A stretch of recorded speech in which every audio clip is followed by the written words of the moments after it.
Her stepmother cut her beautiful braids out of jealousy, but she did not know it would make her stepdaughter queen. In a peaceful village in the heart of Africa, there lived a kind and gentle girl named Zuri. Zuri was known far and wide for her beauty, especially her long, thick, shiny black braids that danced like a river down her back. Her hair was like woven silk, and whenever the wind blew, it shimmered under the sun like strands of gold. People from nearby villages would come just to catch a glimpse of her.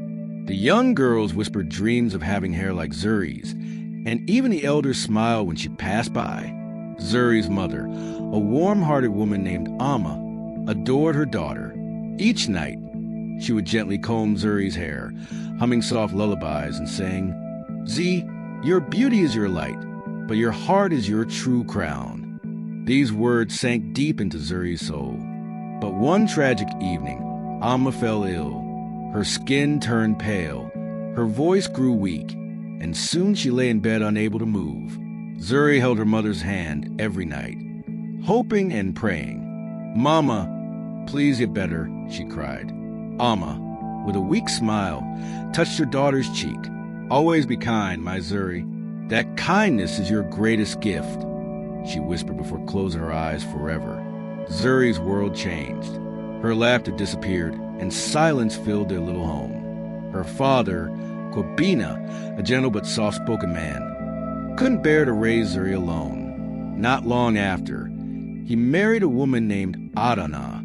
Adana was sharp-tongued and had eyes that rarely showed warmth. She brought with her a daughter named Ifinanya, who was 5 years younger than Zuri. Ifinanya did nothing all day but sit around, painting her nails, eating sweets, and watching shiny TV shows. Adana pampered her, gave her fine clothes and jewelry, and spoiled her with praise. But Zuri, from the day Adana stepped into the house, Zuri became like a servant. She cleaned the house, fetched water from the well, cooked meals, washed clothes until her fingers wrinkled, and still received nothing but harsh words. One day, tired and hungry, Zuri approached Adana with hope in her eyes. "Any Adana, may I eat now? I finished everything you asked." Adana didn't even look up.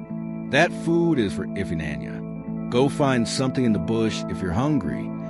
Zuri walked outside quietly, her stomach growling.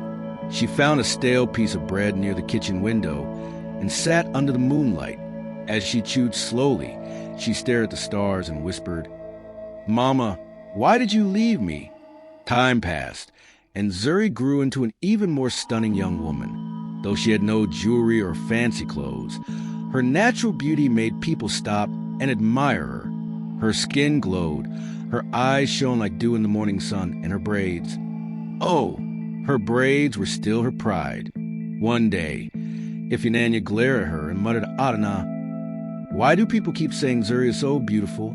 I am your real daughter. I should be the most admired." Adana hugged her and said, "Don't worry, my sweet. Zuri will never outshine you. I'll make sure of it."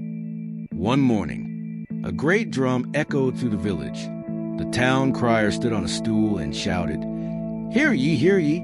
All unmarried young women are invited to the royal palace. Prince Jabari is searching for a bride. A royal dance will be held. Come dressed in your best. The prince shall choose his queen." Excitement buzzed in the air. Girls screamed with joy. Mothers began sewing dresses, and laughter returned to the village. Zuri's heart skipped. She ran to Adana. "Please, may I go to the royal dance?" she asked with a hopeful smile. Adana's face twisted in disgust. "You? Go to the palace? Don't be foolish. You're nothing but a house girl. A prince would never look at you." Ifinanya giggled. "Look at me, Zuri. I'm made for the throne. You look like someone meant to wash dishes." But Zuri lifted her chin. "I deserve to dream, too," she said with courage. Adana sneered. "What will you wear? You have no gown, no jewels. Maybe your mother's ghost will sew you something." Zuri held her tears and softly answered, "Mama always told me I was meant for more." That night, Adana's jealousy burned like fire. She whispered to herself, "Zuri will not go.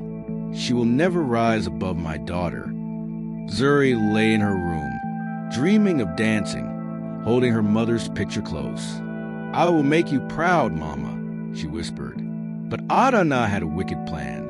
When the moon was high and the house quiet, she tiptoed into Zuri's room with scissors.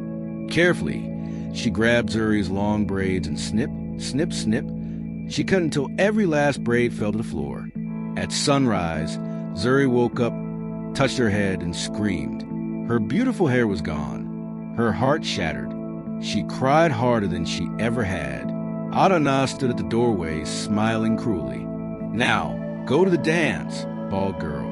Let's see who will want you." Zuri sobbed for a long time. Then she remembered. "Your heart is your crown." She stood up slowly. "You can cut my hair, but you can't cut my courage," she whispered. She wrapped her head in a bright scarf and ran to her best friend, McKenna. McKenna opened the door and gasped.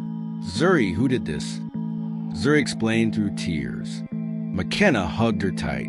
"Hair grows back, but your spirit, your heart, is already a queen's." From a wooden box, McKenna pulled out a royal blue dress she had sewn in secret. "Wear this," she said, "and take the scarf. It shines like the stars." Zuri smiled. Her tears turned into hope. At the palace, all eyes turned to Zuri as she entered. Whispers floated. "Who is she? She's so graceful." Prince Jabari noticed her immediately. He crossed the room and asked gently, "Would you honor me with a dance?" Zuri nodded. They danced under lantern lights, and the whole room fell silent, watching the pair move like a breeze across the floor. Then Adana's loud voice pierced the moment. "She is bald. Pick my daughter, Ifyananya." Jabari raised Zuri's hand. "I choose her, not for her hair, but for her strength." The crowd clapped. Adana turned pale. Ifyananya cried in rage. Jabari knelt and said, "Zuri, will you be my queen?" Zuri's eyes filled with joyful tears. "Yes, I will."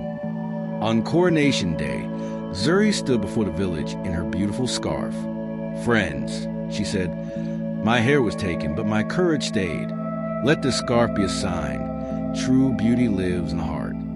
From that day, girls everywhere wore scarves with pride. Even those with scars, burns, or no hair held their heads high. Adana and Ifyananya watched from afar, silent and ashamed.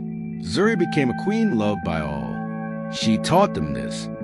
You can cut a crown, but you cannot kill a brave heart. Thanks for watching. If you enjoyed this video, don't forget to like and subscribe to see more of my content.